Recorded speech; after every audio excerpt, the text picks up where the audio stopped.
welcome back to my YouTube channel. I am Jen Karnisa, and in today's session, I'm going to talk about the interdependent and the benefit of trade. Halo semuanya, kembali lagi di YouTube channel saya dengan saya Jen Karnisa. Di video kali ini kita akan membahas saling ketergantungan dari keuntungan dari perdagangan. Jadi teman-teman, pasti teman-teman banyak yang bertanya, apa sih itu perdagangan? Perdagangan adalah suatu tukar-menukar barang ataupun jasa yang mengaitkan antara para produsen dan konsumen berdasarkan pada kesepakatan bersama. Maksudnya bagaimana sih teman-teman? Maksudnya seperti ini. Perdagangan itu kegiatan jual beli kan teman-teman, atau tukar menukar barang dan jasa antara produsen, pihak yang membuat atau menjual barang, dan konsumen adalah pihak yang membeli atau memakai barang. Semua itu dilakukan berdasarkan kesepakatan antara kedua belah pihak ya teman-teman. Artinya itu adalah kedua belah pihak itu sama-sama setuju dengan harga, jumlah, dan syarat transaksi yang dilakukan. Singkatnya seperti ini teman-teman. Perdagangan itu terjadi ketika produsen dan konsumen itu sepakat untuk saling bertukar barang atau jasa demi memenuhi kebutuhannya masing-masing. Spesialisasi perdagangan. Perdagangan itu sangat mempengaruhi sektor ekonomi. Dengan adanya perdagangan, masyarakat itu mampu memenuhi kebutuhan. Pengaruh perdagangan juga sangat besar teman-teman, yaitu dengan menguntungkan semua pihak. Selanjutnya teman-teman, spesialisasi perdagangan. Suatu negara itu melakukan spesialisasi dalam produksi, di mana ia memiliki keunggulan yang komparatif.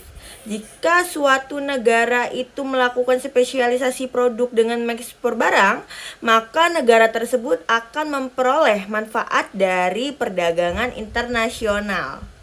Jadi teman-teman, prinsip keunggulan komparatif itu ada 3. Yang pertama itu adalah keunggulan absolut. Yang kedua itu adalah biaya, kesempatan, dan keunggulan komparatif. Dan yang terakhir adalah keunggulan komparatif dari perdagangan. Apakah teman-teman sudah ada yang pernah dengar dengan kalimat keunggulan absolut? Kalau sudah pernah dengar nih saya akan jelaskan ya. Keunggulan absolut itu adalah kemampuan suatu individu, perusahaan, atau negara untuk memproduksi suatu barang atau jasa dengan jumlah lebih banyak atau lebih cepat dibanding pihak lain untuk menggunakan sumber daya yang sama. Selanjutnya adalah biaya, kesempatan, dan keunggulan kooperatif, yaitu adalah muncul saat produsen itu memilih pilihan yang terbaik dari beberapa pilihan yang lain. Saat produsen itu bisa menghasilkan barang dengan biaya peluang yang lebih rendah, maka produsen tersebut itu memiliki keunggulan yang komparatif. Selanjutnya keunggulan komparatif dan perdagangan. Keunggulan komparatif dan perdagangan ini dapat terjadi saat suatu produsen dapat berspesialisasi dalam menghasilkan suatu barang teman-teman. Baik, di sini Nisa ada studi kasus tentang ketergantungan masyarakat terhadap jasa transportasi online. Ketergantungan masyarakat terhadap transportasi itu sangatlah tinggi, dengan alasan mempersingkat waktu perjalanan dan mempermudah untuk menuju tempat tujuan. Era perkembangan teknologi ini, di tengah-tengah pertumbuhan penduduk yang begitu pesat, internet ini sangat dibutuhkan untuk memenuhi kebutuhan masyarakat.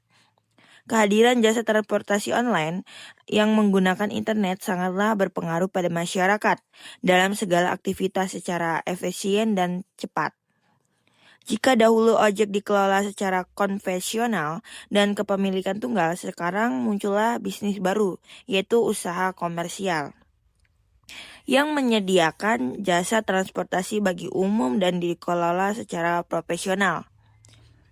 PT Gojek adalah sebuah perusahaan teknologi berjiwa sosial yang bertujuan untuk meningkatkan kesejahteraan pekerja berbagai sektor informal di Indonesia. Studi kasus menurut 10 prinsip ekonomi. Dari kasus di atas sesuai dengan prinsip ekonomi yang pertama dan kedua, yaitu yang pertama adalah orang yang menghadapi masalah atau trade-off, masyarakat yang harus memutuskan untuk menggunakan jasa Gojek atau transportasi online. Yang kedua adalah biaya. Biaya itu adalah apa yang harus dikorbankan untuk memperoleh sesuatu. Konsumen rela membayar jasa dari driver karena semua aktivitas bisa menjadi cepat dan efisien. According to the opinion, saling ketergantungan antara masyarakat dengan Gojek memiliki dampak positif dan negatif. Dampak positifnya apa sih teman-teman semua? Yaitu dampak positifnya adalah Gojek menjadi mata pencarian beberapa masyarakat di negara kita, Indonesia. Dan dampak negatifnya ialah Gojek bisa membuat perselisihan. Baik teman-teman, di sini ada pertanyaan. Apa sih perbedaan keunggulan absolut dan komparatif? Keunggulan absolut adalah keunggulan di mana dalam produksi suatu barang mengedepankan biaya mutlak yang sebenarnya. Dan apa sih teman-teman keunggulan komparatif? Keunggulan komparatif adalah keunggulan di mana dalam memproduksi suatu barang mengedepankan biaya yang relatif. Selanjutnya ada pertanyaan. Di Indonesia dan Malaysia sama-sama bisa memproduksi beras dan minyak sawit dalam sehari. Jadi dalam sehari Indonesia menghasilkan 10 ton beras dan 5 ton minyak sawit. Sedangkan Malaysia menghasilkan 6 ton beras dan 6 ton minyak sawit dalam perharinya. Jadi teman-teman, setelah Nisa jelaskan soal yang tadi, Nisa ini mempunyai 2 pertanyaan untuk teman-teman semuanya. Yang pertama adalah, siapa sih yang memiliki keunggulan komparatif dalam beras dan minyak sawit? Yang kedua adalah, jelaskan bagaimana dua negara bisa saling menguntungkan saat berdagang. Untuk menjawab soal nomor 1 teman-teman, jadi kita perlu menghitung biaya peluang atau yang bisa disebut dengan opportunity cost. Di Indonesia, 1 beras itu sama dengan 0,5 sawit. Dan 1 sawit itu sama dengan 2 beras. Untuk di Malaysia, 1 beras itu sama dengan 1 sawit. 1 sawit itu sama dengan 1 beras karena mereka imbang, 6 sama dengan 6. Jadinya Indonesia punya keunggulan komparatif di beras. Biaya peluangnya lebih kecil. Sedangkan di Malaysia punya keunggulan komparatif di minyak sawit. Untuk jawaban nomor 2 adalah, jika Indonesia fokus pada beras dan Malaysia fokus pada minyak sawit, lalu mereka bertukar hasil produksi, maka keduanya dapat lebih banyak barang dibanding kalau mereka produksi sendiri. Jadinya mereka itu saling menguntungkan.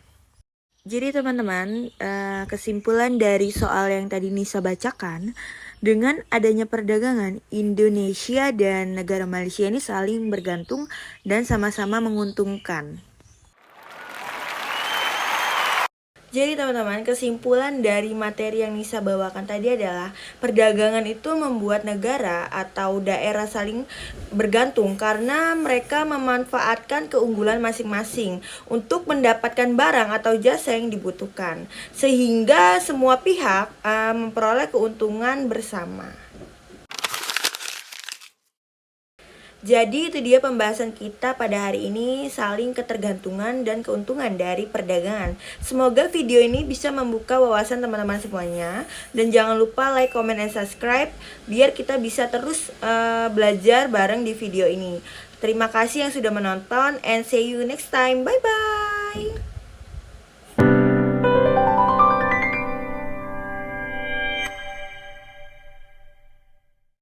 Behind the scene.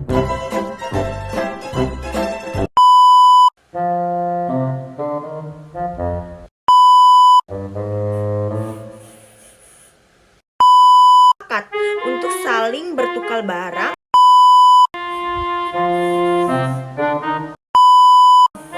That's all for today. Talk about